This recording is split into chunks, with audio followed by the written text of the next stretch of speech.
Assalamualaikum warahmatullahi wabarakatuh. Kembali berjumpa dengan saya Hersbunal Arif dari Forum News Network. Teka-teki dan kontroversi keberadaan kader PDIP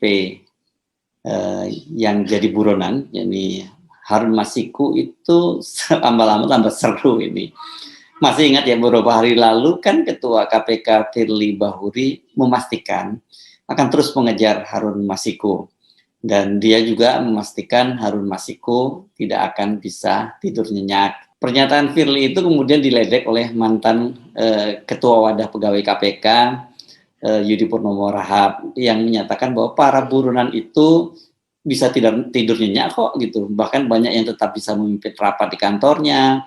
Ada juga yang bisa tetap menjalankan hobinya berkebun, bahkan yang ironis itu lokasinya nggak jauh dari kantor KPK di kawasan Kuningan, Jakarta Barat nih.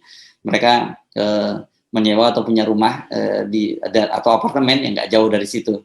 Yang tidak bisa tidur nyenyak, kata Yudi Purnomo, justru para penyidik KPK, karena mereka memikirkan bagaimana caranya bisa menangkap sang buronan. Dalam kasus para pegawai penyidik KPK ini, saya kira bukan memikirkan bagaimana caranya bisa menangkap buronan, tapi bagaimana caranya mereka mendapat izin dan tidak dihalang-halangi untuk menangkap para buronan. Nah, sekarang giliran mantan pegawai KPK yang lain ini meledek, bahkan saya kira ini menertawakan Firly Bahuri.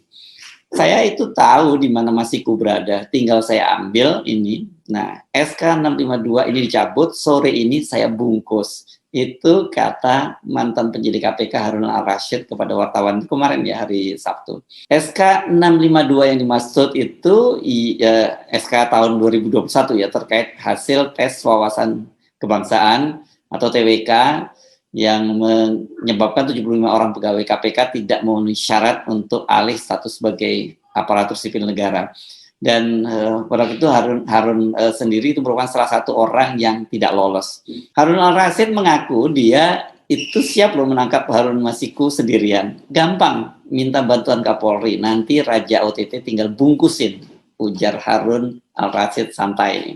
Saya kalau menyebut nama Harun itu harus lengkap, yang satu Harun Al-Rashid, yang satu Harun Masiku. Dan ini dua orang ini berbeda banget. Harun Masiku adalah buronan, sementara Harun Al-Rashid itu adalah pemburunya. Tetapi sekarang dia sudah tidak bisa berbuat apa-apa lagi karena dia bukan lagi penyidik di KPK. Bersama dengan Novel Baswedan, Harun Al-Rashid termasuk dalam rombongan penyidik KPK yang kemudian bergabung sebagai aparatur sipil negara Polri.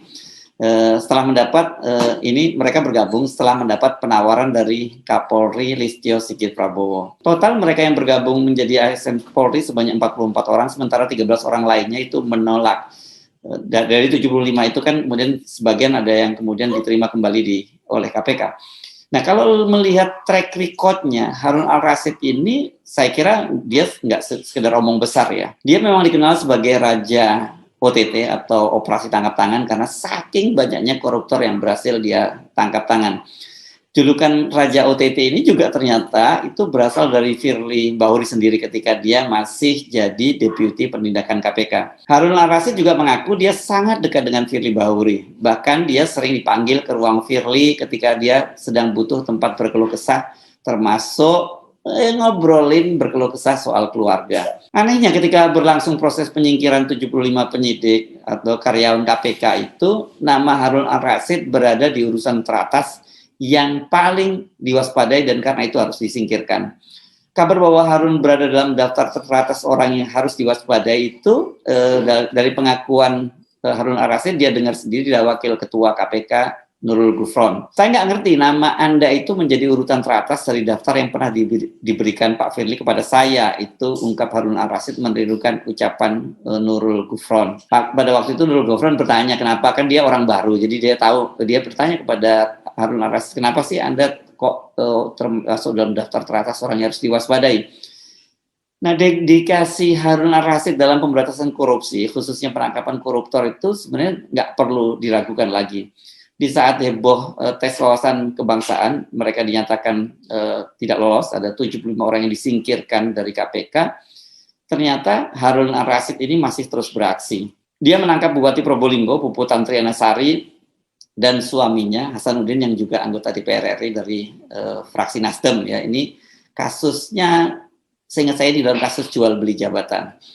Pernyataan Harun Al-Rasyid ini jelas merupakan pukulan telak bagi Firly. Selama ini muncul kecurigaan bahwa KPK di bawah pimpinan Firly itu tidak cukup serius mengejar Harun Masiku. Namun kepada media kan Firly selalu menegaskan komitmennya untuk menangkap Harun Masiku. Sebuah janji yang sampai sekarang nggak pernah dia wujudkan. Kalau benar seperti yang dikatakan oleh Harun Al-Rasyid, dengan kewenangan yang ada, harusnya Firly itu dengan mudah dong bisa menangkap Harun Masiku. Itu sekali lagi, itu kalau dia serius ya. Sebab kalau Harun Al-Rasyid mengatakan tinggal bungkus, sesungguhnya hal itu kan pekerjaan yang sangat-sangat mudah. Jadi saya menduga ini dia memang sudah berada di Indonesia, karena memang dari data yang diinvestigasi oleh Tempo kan menyebutkan dia memang kembali ke Indonesia. Tapi pada waktu itu imigrasi dan juga Firly menyatakan dia masih berada di luar negeri. Dan bahkan Menkumham pada waktu itu kan menyebutnya dia ada di Singapura. Nah, jadi sekarang ini tinggal levelnya ini kan tinggal mau atau tidak. Jadi levelnya bukan lagi serius atau tidak, tapi ini so easy ya, gampang banget mau atau tidak menangkap Harun Masiku. Saya ingin mengingatkan kembali kilas balik kasus Harun Masiku ini ya. Harun Masiku ini merupakan tersangka dalam kasus dugaan suap terkait dengan penetapan anggota DPR RI terpilih 2019-2024.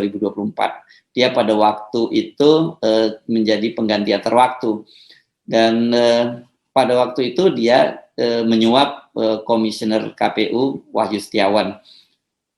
Nah, berkas Harun Masiku ini yang sudah berstatus DPO sejak Januari 2020 itu sudah masuk dalam daftar cegah Interpol ya. Interpol sudah menerbitkan daftar merah atau red notice, dan nama dia tercantum di dalamnya. Dalam wawancara dengan channel Narasi, Harun Al-Rasyid menyatakan berdasarkan sinyal yang mereka lacak, Harun Masiku itu masih berada di Indonesia dan sebenarnya berada dalam jangkauan KPK. Namun pada waktu itu kan Harun Al-Rasyid mengaku dia nggak bisa menangkap lagi Harun Masiku karena dia dipecat dengan alasan tidak lolos untuk lolos tes wawasan kebangsaan, dan kemudian dia dipaksa untuk menyerahkan tugas dan tanggung jawabnya mengejar Harun Masiku. Tetap melenggang bebasnya Harun Masiku sampai sekarang ini memang menimbulkan pertanyaan, juga berbagai dugaan bahwa sebenarnya dia sengaja dilindungi karena kasusnya melibatkan petinggi atau orang-orang penting di partai. Dan berdasarkan pengakuan daripada penyidik KPK tadi kan mereka sesungguhnya sudah berhasil mengendus keberadaan Harun Masiku. Pada waktu itu ya, ketika proses tangkap tangan Wahyu Setiawan, komisioner KPU itu sebenarnya Harun Masiku itu sebenarnya tinggal ditangkap. Pada waktu itu juru bicara KPK Ali Fikri bahkan secara tegas menyebut Harun Masiku itu berada di sekitar gedung PTIK, di Perguruan Tinggi Ilmu Kepolisian. Jadi menurut dia tim penyelidik dari KPK sudah bergerak ke arah posisi itu, ya di posisi gedung PTIK ini di kawasan Kebayoran Baru Jakarta Selatan. Nah, ketika mereka mau masuk, mau menangkap Harun Masiku, kemudian terjadilah drama itu ya, dan yang kemudian KPK mencoba menetralisirnya, menyatakan bahwa terjadi kesalahpahaman antara tim KPK dengan petugas pengamanan setempat, dalam ini provos dari PTIK, di gedung di PTIK. Dan seperti katakan oleh Ali, petugas kepolisian itu, provos polisi sempat memeriksa tim dari KPK, dan kemudian mereka baru setelah sekitar 7 jam itu mereka bisa dilepaskan karena dijemput oleh Deputi Penindakan KPK setelah berkoordinasi dengan Polri. Kapolri saat itu masih dijabat oleh Jenderal Polisi Idam Aziz, tapi dia membantah polisi menghalang-halangi petugas KPK. Nah, berdasarkan investigasi dari majalah Tempo, petugas KPK tadi seperti saya sebutkan itu selama 7 jam ditahan oleh polisi dan kemudian dipaksa menjalani tes urin. Nah, setelah itu loloslah Harun Masiku, ya, dan kemudian dia seperti kita ketahui terdeteksi kabur ke Singapura pada tanggal 9 Januari 2020, tapi pada waktu itu Dirjen Imigrasi membantah. Mereka menyatakan bahwa Harun Masiku terbang ke Singapura tanggal 6 Januari 2020 atau 2 hari sebelum penangkapan komisioner KPU Wahyu Setiawan. Setelah itu keberadaan Harun Masiku jadi simpang siur. Ada kesan itu pemerintah, bahkan Ketua KPK Firly Bahuri menutup-nutupi keberadaan Harun Masiku. Misalnya kan ini pada tanggal 16 Januari 2020 Menkumham Yasona Lawli menyebut bahwa Harun Masiku masih berada di Singapura.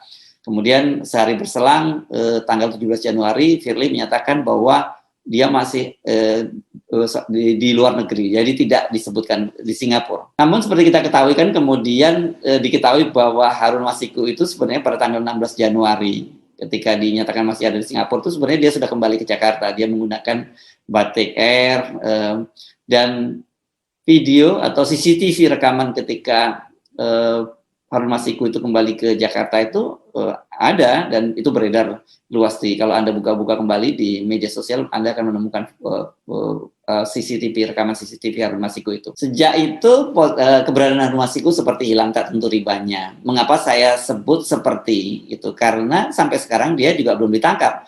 Padahal seperti dikatakan oleh Harun Al-Rasyid, ini tinggal dibungkus. Anda percaya siapa? Omongan Ketua KPK Firly Bahuri atau omongan Raja OTT atau Raja Operasi Tangkap Tangan ex penyidik KPK Harun Al-Rasyid? Bungkus.